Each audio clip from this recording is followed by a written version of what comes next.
Welcome friends, ફરીથી તમારું સ્વાગત છે આપણી યુટ્યુબ ચેનલ ઉપર. ને આજે આપણે એક નવો ટોપિક સ્ટાર્ટ કરવા જઈ રહ્યા છીએ, ડીએનએ ફિંગરપ્રિન્ટિંગ.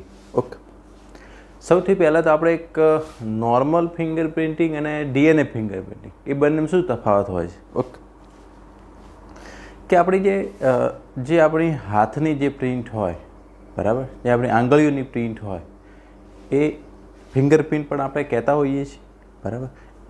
એ પણ દરેક વ્યક્તિની અંદર અલગ અલગ હોય. એ બધા વ્યક્તિની અંદર એક જ જેવી હોતી નથી. ઓકે, બીજું, ઘણીવાર આપણી જે રેટિના જે છે એની જે પણ પ્રિન્ટ હોય એ પણ બધાની અંદર ઇન્ડિવિજ્યુઅલ હોય, અલગ અલગ હોય, બરાબર. તો એ વસ્તુ પણ છે. ઓકે, પણ આપણે નોર્મલી ફિંગરપ્રિન્ટનો ઉપયોગ પહેલાંથી પણ થતો આવ્યો છે. કે જેમ કે પહેલાં જે તે આપણો માણસ જે છે એ જંગલોમાં રહેતો હતો. ઓકે, તો એ વખતે એ શું કરતા, અલગ અલગ પ્રાણીઓ જે છે એની જે પગની જે પ્રિન્ટ હોય, બરાબર, એના આધારે જ અંદાજો લગાવતો હતો કે આ આની પ્રિન્ટ છે, આની પ્રિન્ટ છે. એનાથી એનો એ બચાવ કરતો હતો. ને ક્યાંક ને ક્યાંક એ વસ્તુ ધીરે ધીરે મોડિફાય થઈ. ઓકે, ફોરેનની અંદર તો એ વસ્તુ વહેલી ડેવલપ થઈ ગઈ હતી, બરાબર. ઇન્ડિયાની અંદર એ વસ્તુ ધીરે ધીરે ડેવલપ થઈ. વેસ્ટ બંગાળની અંદર એક મર્ડર કેસ હતો, ત્યાંથી આ ડીએનએ ફિંગરપ્રિન્ટના આધારે બધું પહેલાં હાથની ફિંગરપ્રિન્ટના આધારે બધું પ્રોસેસ ચાલુ થયું. પણ હવે થતું શું, હાથની પ્રિન્ટ જે છે ગમે ત્યારે, ધારો કે અહીંયા કોઈ વાગ્યું હોય, બરાબર, ગમે તે ચામડીને નુકસાન થાય તો શું થાય, એ તો પ્રિન્ટ જતી રહે. એટલે ગમે તે, ધારો કે કોઈ વ્યક્તિએ ક્રાઇમ કર્યો હોય તો એની પ્રિન્ટ તમે લેવા જાઓ, ધારો કે હાથને કંઈ કરી નાખે તો એ વસ્તુ આવે નહીં. ઓકે, પણ ડીએનએ ફિંગરપ્રિન્ટ, દરેકનું ડીએનએ યુનિક હોય, એકબીજાથી એકદમ કેવું હોય, યુનિક હોય, બીજા કરતાં અલગ હોય, બરાબર છે. તો એ વસ્તુ કોઈ દિવસ બદલાય નહીં. તો એ વસ્તુ કહેવાય ડીએનએ ફિંગરપ્રિન્ટિંગ, બરાબર છે. ડીએનએ એનાલિસિસ, બરાબર. તો એ કઈ રીતના કરવામાં આવે છે એ બધું આપણે હવે જોઈશું. ડીએનએ ફિંગરપ્રિન્ટિંગ અમુક તમે ટીવીની અંદર જોયું હશે, બરાબર. એ વસ્તુ તમને ફોરેન્સિક જે લેબ હોય એની અંદર આ બધું એનાલિસિસ કરતા, કે ભાઈ જે જગ્યાએ ક્રાઇમ થયું હોય ત્યાં જાય એટલે બધું સેમ્પલ કલેક્ટ કરે, કે જે તે વ્યક્તિ હોય એનો કોઈ વાળ હોય, બ્લડ સેમ્પલ હોય, બધું કલેક્ટ કરે. પછી એનું ડીએનએ અલગ કરે અને પછી જે લાગતા હોય એવા વ્યક્તિઓ એને કોન્ટેક્ટ કરીને એમનું સેમ્પલ લઈને પછી એનું મેચ કરે, એટલે પછી કોઈ ઓપ્શન રહેતો નથી. એવી રીતના તો આનું ડીએનએ ફિંગરપ્રિન્ટિંગ જે છે એનો ઘણી જગ્યાએ ઉપયોગ થતો હોય. ઓકે, નોર્મલી ડીએનએ ફિંગરપ્રિન્ટિંગ જે છે એની શોધ એલિક જેફરીયસે કરી.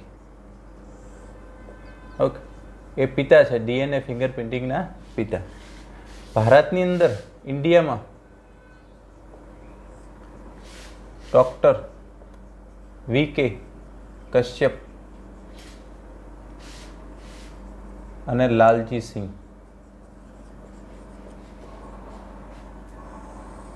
એમણે વી.કે. કશ્યપ અને ડૉક્ટર લાલજી સિંહ, એમણે આ ડીએનએ ફિંગરપ્રિન્ટિંગ ઉપર ખાસું એમનું મહત્ત્વ છે.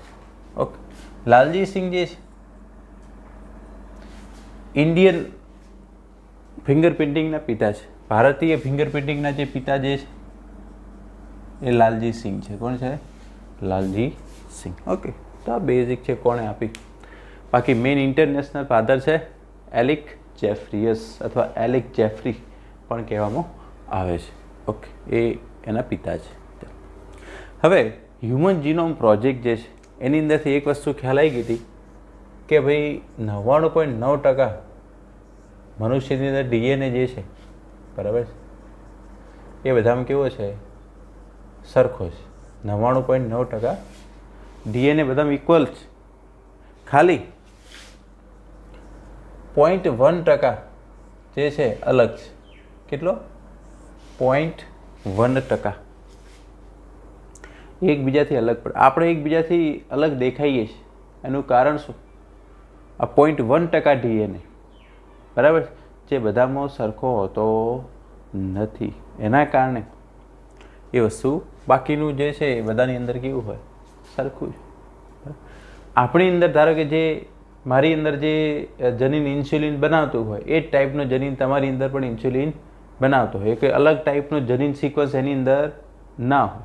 મારા પે ઇન્સ્યુલિનની અંદર જે છઠ્ઠા ક્રમમાં એમિનો એસિડ આવતો હોય એ શૃંખલામાં એ તમારા અંદર ઇન્સ્યુલિન બનતો એની અંદર કે અલગ આવે તો સ્વાભાવિક છે. મોટાભાગની જે મેટાબોલિક જે પ્રોડક્ટ છે, ઉત્સેચકો બધા સરખા જ છે. તો 99% ડીએનએ જે સરખો છે, 0.1% એ કેવો છે? ઓકે. એટલે હવે આને આખું એનાલિસિસમાં ધ્યાનમાં લીધું અમને, બરાબર. એટલે એમણે એક ટેકનિકનો ઉપયોગ કર્યો, density gradient centrifugation. Density gradient centrifugation ટેકનિકનો શું કર્યો? ઉપયોગ કર્યો. અને એની મદદથી ડેન્સિટી ગ્રેડિયન્ટ સેન્ટ્રીફ્યુગેશન ટેકનિકનો ઉપયોગ કર્યો. અને એના આધારે શું કર્યું કે આ પેલો એના આધારે એમને પછી ડેન્સિટી એટલે જે ઘનતાને આધારે બધું એનું સેપરેશન કર્યું. જ્યારે એને સેપરેશન કર્યું તો એમને આ રીતના એક મોટો પીક મળ્યો અને એક નાનો પીક મળ્યો. આને કહેવાય મોટો શિખર અને આ રહેવા નાનો શિખર, બરાબર. ઓકે. મોટો શિખર ને નાનો શિખર. મોટો શિખર કયો? પેલો 99% વાળો જે છે ને એ કે જે બધામાં કેવો છે? સરખો છે, એ મોટો શિખર. ને નાનો શિખર જે બધામાં કેવો છે? આ 0.1% વાળો. કયો? 0.1% વાળો જે બધામાં કેવો છે? અલગ, બરાબર. ઓકે. નોર્મલી આને સેટેલાઇટ ડીએનએ કહેવાય. શું કહેવાય? Satellite DNA. આ વસ્તુ બધાની અંદર અલગ અલગ હોય, કોઈની અંદર એક સરખી હોતી નથી. તો આટલી વસ્તુ તમારે ખાસ ધ્યાનમાં રાખવું. હવે જે આ સેટેલાઇટ ડીએનએ જે છે, બરાબર, એની અંદર એ શું હોય? અમુક પુનરાવર્તિત એકમોની સંખ્યા છે. આ શું છે? અમુક પુનરાવર્તિત એકમોની સંખ્યા છે. હા, નોર્મલી કેવું હોય કે ધારો કે મારો પહેલા નંબરનો રંગસૂત્ર છે, એની અંદર અમુક સિક્વન્સ એવી હોય ને જે વારંવાર રિપીટ થતી હોય. એ સિક્વન્સ શું થાય? વારંવાર રિપીટ. ધારો કે મારો પહેલા નંબરનો રંગસૂત્ર છે આ રીતે, બરાબર. ફોર એક્ઝામ્પલ, આ પહેલા નંબરનો રંગસૂત્ર છે, બરાબર. તેમાં અમુક સિક્વન્સ એવી હોય કે ધારો કે 5 વાર રિપીટ થઈ, ધારો 1 વાર રિપીટ થઈ, 2 વાર, 3 વાર, 4 વાર. તો પુનરાવર્તિત એકમો કહેવાય. શું કહેવાય? અને આ વસ્તુ છે તમારી અંદર પણ કોઈ એક સિક્વન્સ એવી હોય એ વારંવાર રિપીટ થતી હોય અમુક રંગસૂત્રની અંદર, તો એ બધામાં અલગ અલગ હોય, એ બધામાં એક જેવી હોતી નથી. ઓકે. હવે જે સેટેલાઇટ ડીએનએ જે છે એ નોન કોડિંગ ભાગ છે. કેવો ભાગ છે? Non coding. કેવો ભાગ છે? Non coding. નોન કોડિંગ એટલે એમાંથી કોઈ પ્રોટીન કે એવું કશું બનતું હોતું નથી. આ રિપીટેડ સિક્વન્સ હોય. ઓકે. એટલે એ કોઈ પ્રોટીન બનાવવામાં ભાગ ભજવતો નથી, બરાબર. એટલે તમે જો જે પ્રોટીન બનાવવામાં ભાગ ના ભજવતો હોય ને એમાં થોડા ઘણી વિકૃતિ થાય તો ચાલે, એમાં થોડા ઘણું મ્યુટેશન આવે તો ચાલે. પણ જે વસ્તુ પ્રોટીન બનાવે છે ને એમાં વિકૃતિ થાય તો એ પ્રોબ્લેમ થઈ જાય, બરાબર. એટલે એમાં થોડું મ્યુટેશન થાય એટલે બધાને વેરિએશન જોવા મળે. શું જોવા મળે? એટલે મોટે ભાગે જે આ બધું વિકૃતિ થતી, બરાબર, એ બધું આ નોન કોડિંગ ભાગમાં જ થતી હોય. શેમાં થતી હોય? Non coding. કોડિંગ ભાગમાં કોઈ દિવસ થાય નહીં, નહીંતર પ્રોબ્લેમ થાય. તમને ખ્યાલ છે ને, ખાલી એક બેઝ બદલાઈ જાય તો પણ કેટલો મોટો પ્રોબ્લેમ થતો. એટલે એ વસ્તુ તમારે ખાસ ધ્યાનમાં રાખવાની. ઓકે. એટલે મેઇન આપણે જે નાનો શિખર જે છે એના ઉપરથી જ બધું ધ્યાનમાં લેવાનું છે. ઓકે. હવે જે પુનરાવર્તિત એકમોની સંખ્યા, બરાબર છે, ઓકે, એમાં આની અંદર જે માઇક્રો સેટેલાઇટ અને મિની સેટેલાઇટ એ રીતના ભાગ પાડવામાં આવ્યા, બરાબર. હવે ભાગ કઈ રીતના પાડવામાં આવ્યા? પ્યુરિન એટી જીસીનો જે રેશિયો જે છે, બરાબર, એટી અને જીસીનો જે રેશિયો છે એ વસ્તુને ધ્યાનમાં લઈ, બરાબર છે,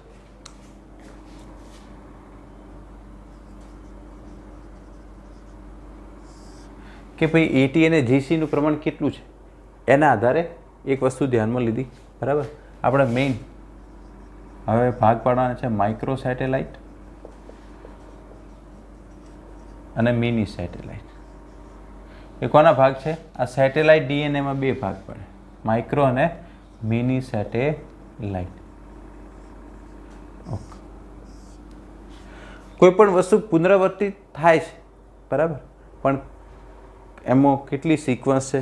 ધારો કે આ છે એટીજીસી, ધારો કે આ સિક્વન્સ છે, આ ટાઈપની સિક્વન્સ ધારો કે 1 વાર 2 વાર 3 વાર 4 વાર રિપીટ થાય છે, બરાબર. પણ ધારો કે બીજાની અંદર ધારો કે એટીજીસી જીએ આ સિક્વન્સ હોય એ ધારો કે અમુક વાર રિપીટ થતી હોય, બરાબર. તો એ રીતે હોય બધું. તો માઇક્રો સેટેલાઇટ અને મિની સેટેલાઇટ જે છે આ ત્રણ સિદ્ધાંતના આધારે ભાગ પાડવામાં આવે. કે આમાં ભાઈ કે એડેનિન એ અને ટી અને G/C નો રેશિયો કેટલો છે કે ભાઈ એડેનિન થાઇમિન ગ્વાનિન એના આધારે એને ભાગ પાડવામાં આવ્યા, બરાબર છે. એક વસ્તુ એ ધ્યાનમાં લીધી. ઓકે. પછી એના ખંડોની લંબાઈ,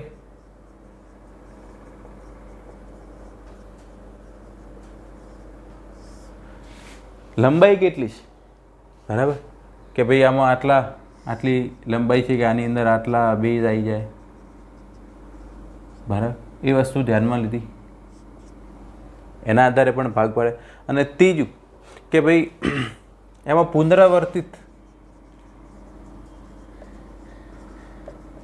એકમોની સંખ્યા, પુનરાવર્તિત એકમોની સંખ્યા. ફોર એક્ઝામ્પલ, આ ધારો કે રંગસૂત્ર છે, એની અંદર ધારો કે આ સિક્વન્સ છે એટીજીસી, બરાબર. ઓકે.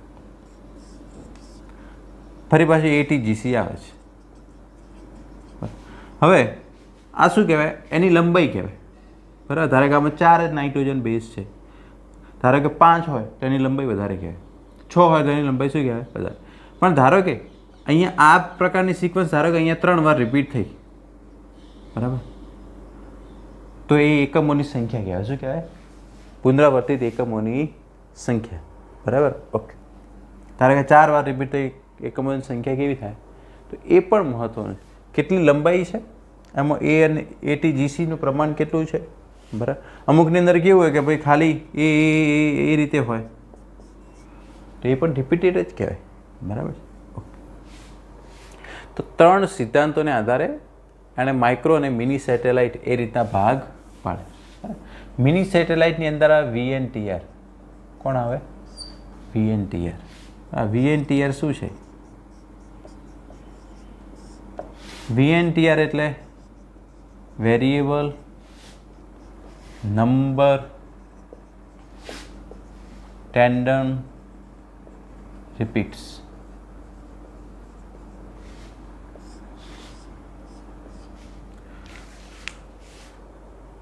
કેટલી વાર રિપીટ થાય છે? Variable number tandem repeats. કોઈ એક પહેલા નંબરના રંગસૂત્રમાં કોઈ એક સિક્વન્સ એવી છે જે 5 વાર રિપીટ થાય છે, બીજા નંબરના રંગસૂત્રમાં કોઈ એક સિક્વન્સ એવી છે કે જે 3 વાર રિપીટ થાય છે. તો એ બધામાં યુનિક હોય, બધામાં કેવું હોય? અલગ અલગ હોય. હવે આપણને ખ્યાલ છે આપણામાં જે 46 રંગસૂત્રો છે એમાંથી 23 પિતામાંથી આવેલા છે અને 23 માતામાંથી આવેલા છે. ઓકે. એટલે આપણું 50% જ સિક્વન્સ જે છે. એટલે આર્યા કેવું છે? આ શું એક પેઢીમાંથી બીજી પેઢીમાં જાય. સેટેલાઇટ ડીએનએ વસ્તુ એવી છે. હવે સેટેલાઇટ ડીએનએ કઈ જગ્યાએ હોય રંગસૂત્રમાં? તો સેટેલાઇટ ડીએનએ ખાસ કરીને સેન્ટ્રોમિયરના સ્થાને હોય. એક કઈ જગ્યાએ હોય?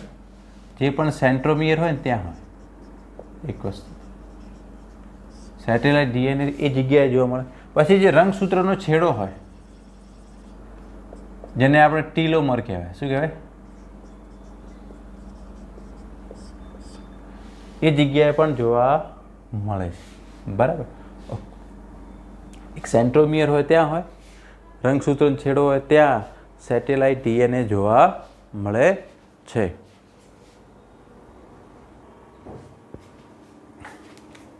બરાબર. જે આ VNTR જે છે એની સાઇઝ જે છે 0.1 થી 20 KB હોય છે. 0.1 થી એની સાઇઝ કેટલી હોય? 20 KB જેટલી એની સાઇઝ હોય છે. કિલો બેઝ કેટલા હોય? Kilo base.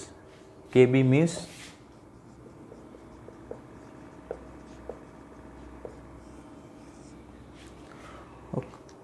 ધારો કે તમને એમ કીધું કે ભાઈ 4.2 કિલો બેઝ એટલે તમારે શું સમજવાનું? એને બેઝમાં કન્વર્ટ કરી દેવાના. બરાબર. આ કિલો બેઝ કહેવાય છે. કહેવાય કિલો બેઝ. ઓકે, આટલી વસ્તુ ખ્યાલ આવી ગઈ. હવે તો ડીએનએ ફિંગરપ્રિન્ટિંગનો આખો આધાર રહેલો છે આ સેટેલાઇટ ડીએનએ ઉપર, કે આ વસ્તુ બધાની અંદર જે છે સિક્વન્સ જે છે બધામાં રિપીટ થતી હોય. બરાબર. આ તો વસ્તુ સમાન છે. આ વસ્તુ એવી છે બીજા બધા કરતાં અલગ પડે છે. બરાબર. ને VNTR જે છે મિની સેટેલાઇટનું ઉદાહરણ છે. કોનું ઉદાહરણ છે? Variable number tandem repeat. Okay, તો આપણે જે પોલીમોર્ફિઝમની વાત કરી, બહુરૂપકતા,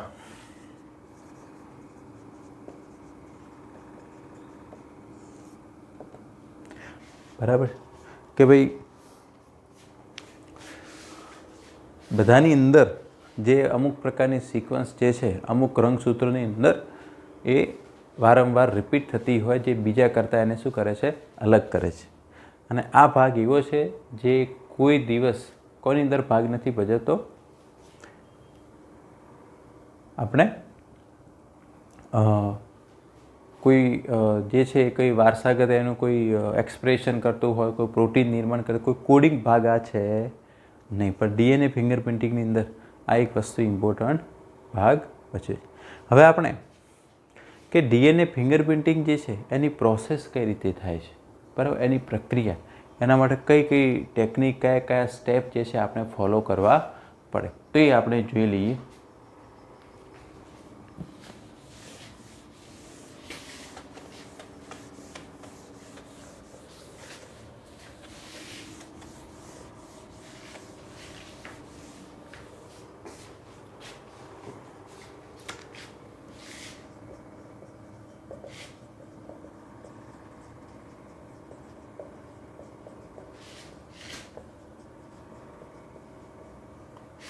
બરાબર. ડીએનએ ફિંગરપ્રિન્ટિંગ પ્રક્રિયા આપણે જોવાની છે. ડીએનએ ફિંગરપ્રિન્ટિંગ પ્રક્રિયા. ઓકે, આની અંદર સૌથી પહેલાં આપણે શું કરવું પડે? ડીએનએ જોઈએ. શું જોઈએ? ડીએનએ. એટલે સૌથી પહેલું સ્ટેપ છે ડીએનએ જે છે ડીએનએનું અલગીકરણ, આઇસોલેશન ઓફ જેનેટિક મટીરિયલ. હવે આપણી જોડે જે પણ સેમ્પલ હોય, બરાબર, ધારો કે રુધિર હોય, બરાબર, કોઈ પણ પેશીનો જથ્થો મળ્યો હોય, કોઈ પણ જે વાળ હોય એના મૂળમાંથી આ વસ્તુ મળી શકે છે. વાળનું મૂળ જોઈએ, બરાબર છે. કોઈ જે રેપનો કેસ હોય તેમાં વીર્ય હોય, બરાબર છે, વગેરે. બરાબર. તો આપણી જોડે એ જે સેમ્પલ હોય, બરાબર, એના કોષોમાંથી સૌથી પહેલાં ડીએનએને શું કરવાનું હોય? અલગ કરવાનું હોય. શું કરવાનું હોય? અલગ. ડીએનએ અલગ કરવાની મેથડ જે છે બાયોટેકનોલોજીના ચેપ્ટરની અંદર આવે છે કે ડીએનએ કઈ રીતે અલગ કરવાનું. પણ અત્યારે તમારે યાદ રાખવાનું કે ભાઈ ડીએનએ જે છે આપણે અલગ કર્યું. શું કર્યું? ઓકે, ધારો કે અહીંયા આપણે લખતા જઈએ કે ભાઈ આ બ્લડ સેમ્પલ છે,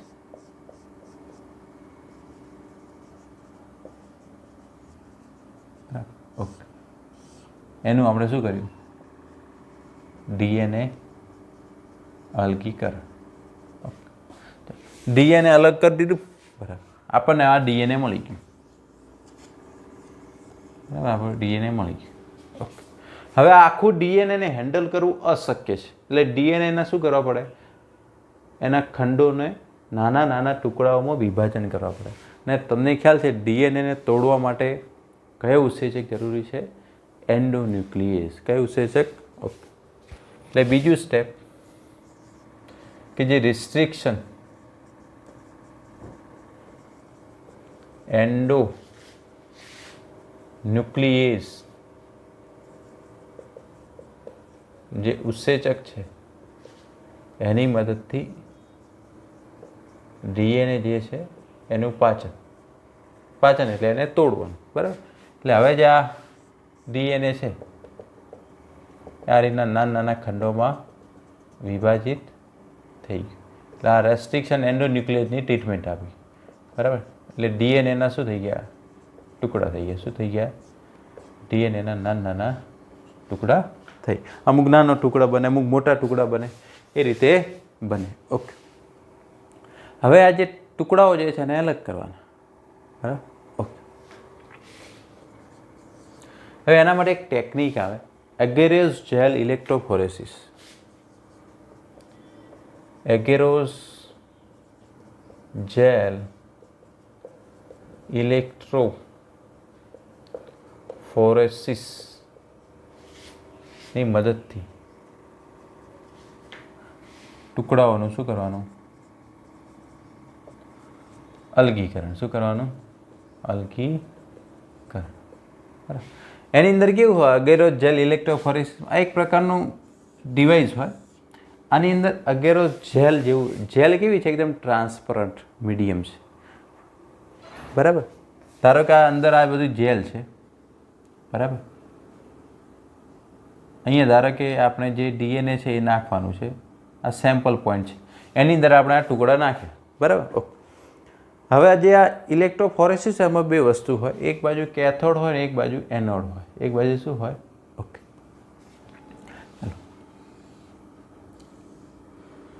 હવે આપણો ડીએનએ જે છે કેવો ચાર્જ ધરાવે? ડીએનએ નેગેટિવ ચાર્જ ધરાવે. કેવો ચાર્જ ધરાવે? ડીએનએનો ચાર્જ કેવો છે? નેગેટિવ. એટલે સ્વાભાવિક છે એ પોઝિટિવ તરફ એટ્રેક્ટ થાય. કયા તરફ એટ્રેક્ટ થાય? પોઝિટિવ તરફ. ઓકે, તો જે બાજુ એ એનાયન તરફ આકર્ષાશે, કઈ બાજુ આકર્ષાશે? ઓકે, તો એની અંદર આ બાજુ જે પોઝિટિવ ચાર્જ હોય શું હોય? પોઝિટિવ, બરાબર. ઓકે, ડીએનએ અહીંયા એટલે ડીએનએના ટુકડાઓ જે છે પેલી બાજુ ટ્રાન્સફર થશે, બધું સેપરેટ થશે. જે નાના ટુકડાઓ હશે એ આગળ જશે, મોટા ટુકડાઓ પાછળ રહી જાય, બરાબર. જે નાના ટુકડાઓ છે એ આગળ જતા રહેશે. ટૂંકમાં આ એવી પ્રોસેસ છે જેની મદદથી ડીએનએના જે ટુકડાઓ જે છે શું થાય છે? અલગ થાય છે. શું થાય છે? અલગ. ખ્યાલ આવે છે? નાના ટુકડાઓ ઝડપથી આગળ જતા રહેશે અને મોટા ટુકડાઓ ક્યાં રહી જશે? પાછળ, બરાબર. એના ચાર્જના આધારે. કોના આધારે? ચાર્જ. આ બાજુ પોઝિટિવલી ચાર્જ છેડો હોય, ડીએનએ નેગેટિવલી ચાર્જ છે, એ બાજુ મૂકવાનું એટલે એનું ટ્રાન્સફર. એટલે આપણને ડીએનએ દેખાય નહીં, પણ એ શું એવા અભિરંજકનો ઉપયોગ કરેલો હોય જેથી કરીને એનો કલર દેખાય. કેવો દેખાય? કલર. તો એ પછી એના આ રીતના બેન્ડ સ્વરૂપે મળે. શું મળે? તો આ પ્રોસેસની મદદથી ટુકડાઓને શું કરવાનું? અલગીકરણ. ઓકે, હવે ચોથું સ્ટેપ. આજે જેલમાંથી હવે આ જે આખી પ્રિન્ટ મળે, જેલમાં જ્યારે આ બધું પ્રોસેસ થાય ને એટલે આ બધી ટુકડાઓને આ રીતે પ્રિન્ટ મળે, બરાબર છે. એટલે પ્રિન્ટને આપણે એક નાયલોન પેપર ઉપર લઈ લેવાની છે. આ કેવું છે? એકદમ ટ્રાન્સફર છે. એના ઉપર એ નાયલોન પેપર મૂકો ને એટલે આખી પ્રિન્ટ પેલા ઉપર આવી જાય, બરાબર. આ બધી એકદમ એડવાન્સ વસ્તુ છે. તમારે વસ્તુ ખાલી સ્ટેપ બાય સ્ટેપ સમજવાની છે કે આવું થાય છે, બરાબર. ઓકે, કે હવે જે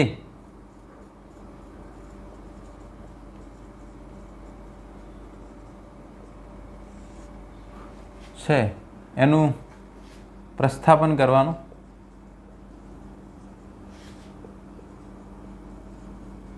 નાયલોન પેપર ઉપર અથવા નાઇટ્રોસેલ્યુલોઝ ઉપર.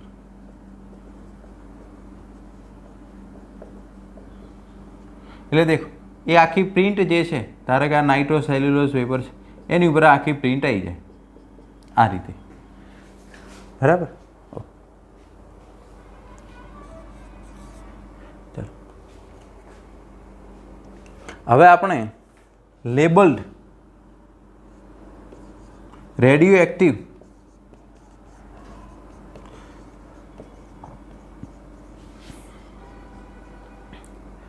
VNTRની મદદથી રેડિયો લેબલ VNTRની મદદથી એનું શું કરાવવાનું? સંકરણ કરાવવાનું. શું કરાવવાનું? સંકરણ. આ મોસ્ટ ઇમ્પોર્ટન્ટ છે. દેખ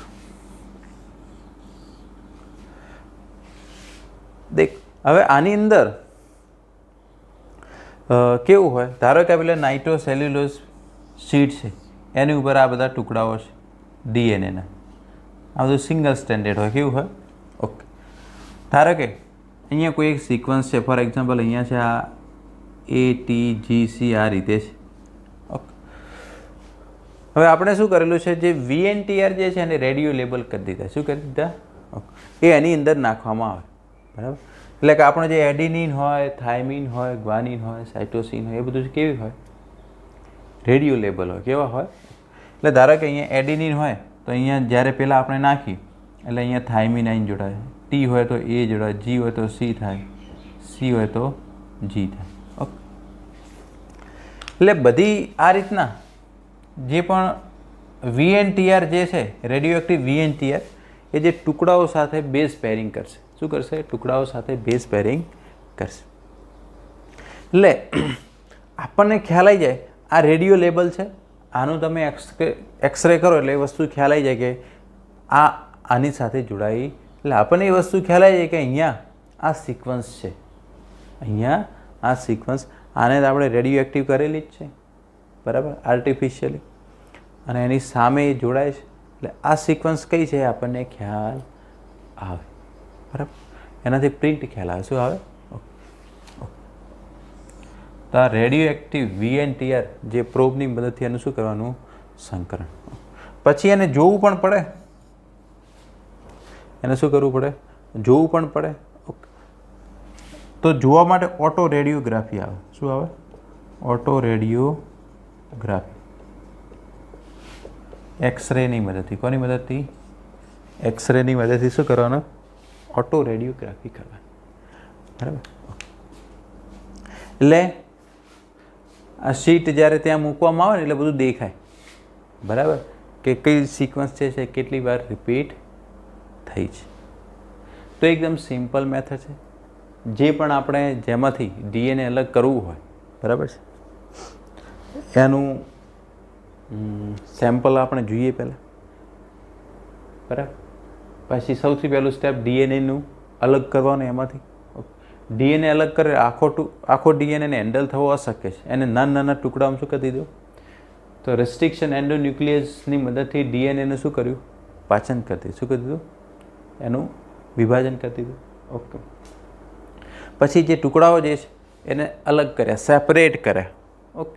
બાકી વસ્તુ છે DNAને અલગ કર્યા એ ટુકડાઓ. એના માટે અગેરોસ જેલ ઇલેક્ટ્રોફોરેસિસ ચાર્જની મદદથી એ પ્રોસેસ કરવામાં આવી. એ ટુકડાઓનું શું કર્યું? અલગીકરણ કર્યું. પછી એ ટુકડાઓ જે છે એની જે પ્રિન્ટ જે છે એ આપણે લઈ લીધું. આખું જે પણ બધું જેલ મીડિયમમાં હતું એ બધું જ આપણે લઈ લીધું. નાઇટ્રોસેલ્યુલોઝ પેપર અથવા નાયલોન પેપર ઉપર લઈ શકીએ છીએ. બરાબર. આ કેવું છે? એકદમ ટ્રાન્સપરન્ટ મીડિયમ છે. ઓકે. એટલે પેલું એના ઉપર આવી ગઈ આખી પ્રિન્ટ. આપણે જે કોઈ પણ પ્રિન્ટ જેમ લઈ લઈએ એ રીતે. પછી મોસ્ટ ઇમ્પોર્ટન્ટ સ્ટેપ આવે છે, આપણે રેડિયો એક્ટિવ VNTR નાખવાનું. બરાબર. હવે આપણે જે VNTR નાખીએ, વેરિયેબલ નંબર ટેન્ડમ રિપીટ્સ, એ શું કરશે? અહીંયા જે DNAના ટુકડાઓ છે એની સાથે બેઝ પેરિંગ કરશે. શું કરશે? Base pairing. એટલે જોડાશે. એટલે બધું બેઝ પેરિંગ થશે. પછી એને ઓટો રેડિયોગ્રાફીમાં જોવાનું એક્સરેની મદદથી. બરાબર. તો એનાથી આપણને ખ્યાલ આવી જાય કે ભાઈ કઈ જગ્યાએ કઈ રીતના એનું બેઝ છે ઓટો રેડિયોગ્રાફીની મદદ. અહીંયા સુધી આપણે રાખીએ. બાકીની પ્રોસેસ જે છે આપણે નેક્સ્ટ ટાઈમ જોઈશું કે કઈ રીતના એની એપ્લિકેશન એ બધું થાય છે. બરાબર. આટલી વસ્તુ તમારે ખાસ ધ્યાનમાં રાખવા. DNA કઈ રીતના અલગ થાય છે એ પણ આપણે આવે છે બાયોટેકનોલોજીના ચેપ્ટરની અંદર. Thank you.